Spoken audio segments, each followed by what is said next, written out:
15장은 부활장이라는 별명이 있을 만큼 죽은 자의 부활에 대해서 이야기하고 있습니다. 이 고린도 교회 성도들 중에 일부는 죽은 자의 부활을 믿지 않는 사람들이 있었습니다.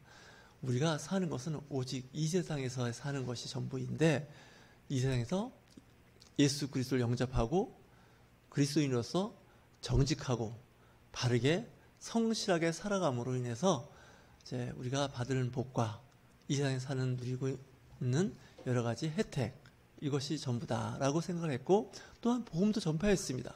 하지만 사도 바울은 그 부분에 대해서 아주 날카롭게 지적하는 것이 죽은 자의 부활을 이야기하는 겁니다. 만약 죽은 자의 부활이 없다면 우리가 전하는 예수 그리스도의 복음이 헛된 것이다 라고 말씀을 전하고 있습니다. 예수 그리스도를 믿는 이들은 부활을 믿으셔야 됩니다. 다시 얘기해서 육신으로 살다가 이 세상을 떠나는 것까지가 한계고 전부가 아니라 죽은 자의 부활을 이야기하고 있다는 것이죠. 특별히 예수 그리스도를 영접하고 예수 그리스도를 믿는 이들에게는 하나님께서 우리에게 약속하신 곳이 있습니다. 예수님께서 말씀하셨죠. 나도 너희를 위하여 처소를 준비하러 간다고 말씀하셨습니다. 그것은 천국을 이야기하는 것이죠. 사후세계를 이야기하고 있는 겁니다. 그곳에 많은 집들이 있다는 거예요. 그 거할 처소를 많이 짓고 다시 오시겠다고 약속을 하셨는데, 예수 그리스도의 재림을 믿는 겁니다. 우리는 이 재림에 대해서 부정적인 단어를 생각하게 되는데, 그동안 각종 이단 사이비 교주들이 재림인 예수라고 하도 이야기를 해서 재림 이야기만 들어도 그리스도인들이 아주 알러지를 일으킬 정도로 예민하게 반응하고 있어서 그렇습니다. 죽은 자의 부활, 또 어떤 그리스도인들은 이 세상 사는 동안에 행복하고 평안하고 잘 사는 그리스도 있지만, 예수 그리스도로 인하여 핍박받고 고난당하는 성도가 있습니다. 만약에 그들에게 부활이 없다면 이 세상의 삶은 온갖 고난과 고통밖에는 없습니다. 하지만 죽은 자의 부활을 생각할 때 그 모든 것이 보상받는 그 이상의 영광의 자리에 있게 된다는 것이죠. 스데반이 돌에 맞아서 순교할 때 그의 영적 눈이 띄어집니다. 영안이 밝아지면서 주 예수 그리스도를 보게 되는 것이죠. 하나님의 보좌의 그 오른쪽에 서 있는 예수 그리스도를 보게 된 겁니다. 그 얘기는 사후 세계, 영적 세계, 영원한 세계가 있음을 보았다는 것이죠. 예수님께서도 누가복음에서 예화를 드립니다. 한 부자가 있었고 거지 나사로가 있었는데, 그 거지 나사로는 부잣집에서 떨어지는 그 잔반으로 이제 배고픔을 달래는 사람이었습니다. 친구가 없습니다. 가난하면 사람이 친구가 없지요? 오직 그 개가, 그 부잣집 개가 친구였습니다. 온몸에 그 궤양이 있었는지 그 상처를 그 개가 핥아주는 유일한 위로가 되는 친구가 개였다는 것이죠. 요즘 반려견이라고 해서 사람 사귀고 사람과 대화하는 시간보다는 오히려 개나 고양이 등 애완동물하고 보내는 분들이 많이 계시는데, 한편 그 사람과의 그 소통, 사람과의 어떤 그 대화에서의 드는 그 어떤 보상심리라고 할까요? 부족한 부분을 반려동물에서 우리가 그 어떤 소통, 교제를 하는 게 아닌가 하는 생각이 듭니다. 다시 해서 이 거지 나사로는 그 부잣집에서 잔반을 나눠 먹는 개가 친구였다는 것이죠. 하지만 그가 죽은 후에는 아브라함 품에서 살고 있는 것을 부자는 음부에서 보게 됩니다. 성경, 특히 신약 성경에서는 지옥에 대한 이야기와 천국에 대한 이야기를 강조하고 있습니다. 예수님께서 말씀하십니다. 지옥은 그 민물, 하찮은 구더기도 죽지 않는다는 거예요. 얼마나 고통스러우냐면 소금이 불에서 탁탁 튀지 않습니까? 그와 같은 고통을 당한다는 거예요. 그 얘기는 사람은 죽으면 천국과 지옥이 있음을 예수 그리스도께서 설파하신 거죠. 그걸 믿는 것이 우리 그리스도인들입니다. 이 땅에 사는 것이 전부라고 하면 사도 바울은 정말 불쌍한 사람 중에 불쌍한 사람입니다. 예수 그리스도의 복음을 전하다가 매도 맞고 감옥에다 갇히고 굶주리고 온갖 고난을 다 당했던 사도 바울입니다. 하지만 천국의 소망이 있으니 그곳에서 받는 그 상급과 그 영원한 세계를 생각하니 내가 당하는 것은 아무것도 아니라고 사도 바울은 고백하고 있습니다. 하나님의 나라, 사후의 그 부활을 우리는 믿습니다. 이 땅에 육체를 갖고 사는 것은 한계가 있습니다. 육신이 늙고 병들면 육신의 그 껍질을 벗어낼 수밖에 없지요. 새로운 세계가 열리고 있음을 이야기하고 있습니다. 여러분, 천국을 믿으시기 바랍니다. 믿는 자를 예비하셨다고 예수님께서 말씀하고 있습니다. 지옥은 어떤 곳인가요? 악마와 그 하수인인 귀신들이 영원히 고통받는 것이 음부입니다.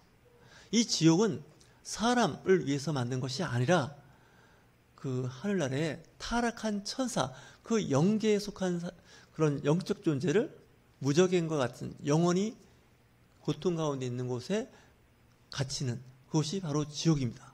하지만 이 지옥은 마귀들이 어떤 일을 하냐면 귀신과 같이 이 세상에 믿는 사람, 믿지 않는 사람을 미혹해서 지옥으로 끌고 들어가고 있다는 것이죠. 한번 들어가면 나오지 못하는 것입니다.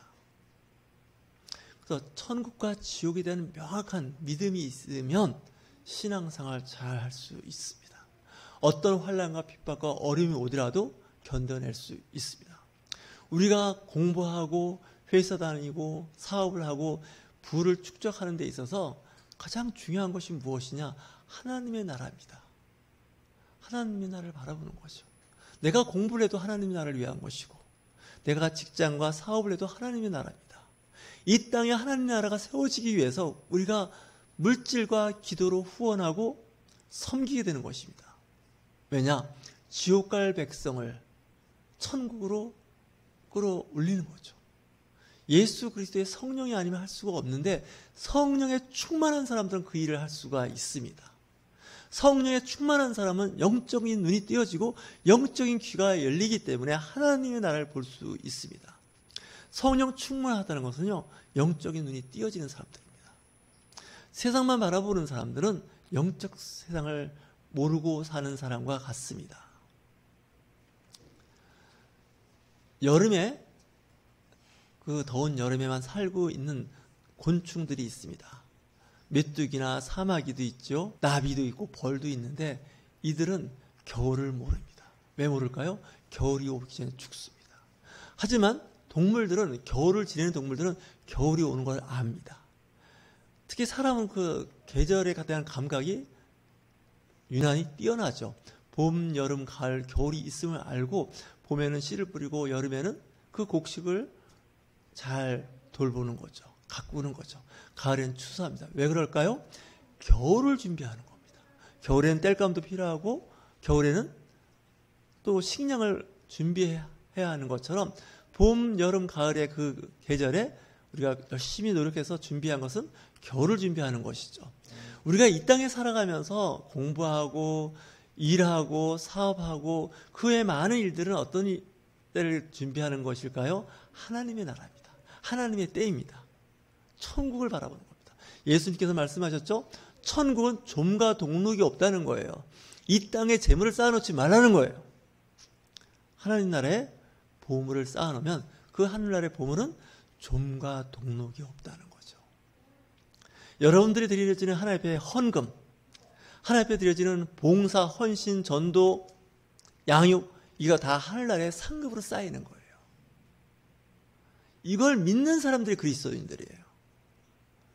그거에 대한 확실한 믿음이 있으면 내가 하나님께 드려진 물질, 정성, 봉사, 헌신, 전도, 양육, 구제 다 영광스러운 자리에 있는 거죠. 보람에 찬 일에 있게 되는 겁니다. 내가 왜 공부를 할까요? 일신상의 명예와 권력, 부를 위해서 공부할까요? 물론 그럴 수 있습니다. 이 세상 사는 동안에. 그건 무시할 수는 없어요. 이 세상에서 중요한 겁니다. 하지만 궁극적으로 그리스도인들은 하나님의 나라를 위해서 공부하는 거죠. 하나님의 나라를 위해서 돈을 벌고 하나님의 나라를 위해서 헌신하고 봉사하는 겁니다. 분명히 천국에 가면 여러분들의 그 헌신, 노력에 대한 상급이 있음을 믿으시기 바랍니다. 오늘 고린도전서 15장에서 그 얘기를 하고 있는 겁니다. 그리스도께서 다시 살아나신 일이 없으면 너희의 믿음도 헛되고 너희가 여전히 죄 가운데 있을 것이요 또한 그리스도 안에서 잠자는 자도 망하였으리니 만일 그리스도 안에서 우리가 바라는 것이 다만 이 세상의 삶뿐이면 모든 사람 가운데 우리가 더욱 불쌍한 자니이다. 이 추운 겨울날 오후에 체감 온도가 영하 15도 거의 20도 가까이 추운데 우리가 교회에서 왜 예배를 드릴까요? 하나님은 예배 드리는 자를 찾습니다. 예배를 받으신다는 거죠. 이 예배를 통해서 하나님께서 복을 주십니다. 어떤 복을 주실까요? 이 세상을 살아갈 수 있는 능력을 주십니다. 그리고 또 천국을 바라보는 천국에 대한 소망을 갖게 해준다는 거죠. 예배를 소홀히 하시면 안 됩니다.